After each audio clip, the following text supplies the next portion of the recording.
তো hello viewers, আসসালামু আলাইকুম। আবারও আপনাদের মাঝে নতুন একটি ভিডিও নিয়ে হাজির হয়েছি। আজকে আমি চলে আসছি পুরান ঢাকায় বিউটি লাচ্ছি খাওয়ার জন্য। তো বিউটি লাচ্ছি খাওয়ার জন্য চলে আসছি। আর যে গরম পড়ছে, অতিরিক্ত গরম, এর ভিতরে যত ঠান্ডা আমার না খাইতে মন চায়। তো যাই হোক, তো আমি আজকে চলে আসছি বিউটি লাচ্ছির আসল দোকানে।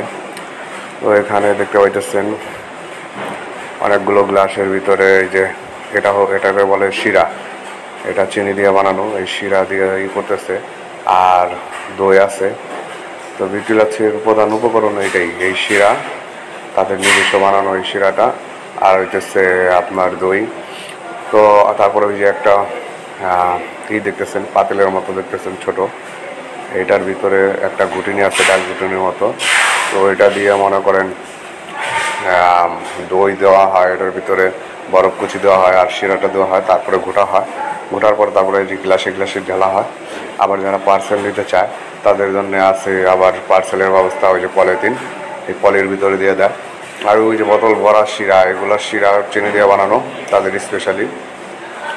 তো আমি তো সেই মজা পেলাম বিউটি লাচ্ছি খাওয়ার পরে। আর যে গরম পড়ছে, মনে হয় যে বিউটি লাচ্ছির ভিতরে আমি ডুবে থাকি। তো যাই হোক, আপনারা যারা পুরান ঢাকায় আসবেন অবশ্যই বিউটি লাচ্ছি খাইবেন। আর আমার চ্যানেলে যারা নতুন, অবশ্যই চ্যানেলটা সাবস্ক্রাইব করবেন, লাইক কমেন্ট এবং শেয়ার করবেন, এবং আমার আরও ভালোবাসা দিবেন। আপনাদের ভালোবাসা আজকে আমি এই পর্যন্ত। তো যাই হোক, আমি সবসময় চেষ্টা করি নতুন নতুন ভালো ভালো খাবারের ভিডিও দেওয়ার জন্যে। আমার জন্য দোয়া করবেন। আর আর ই পাবেন, এর সাথে একটা লেবুর শরবত পাবেন, সেটাও অনেক মজা। তো আজকে এই পর্যন্তই।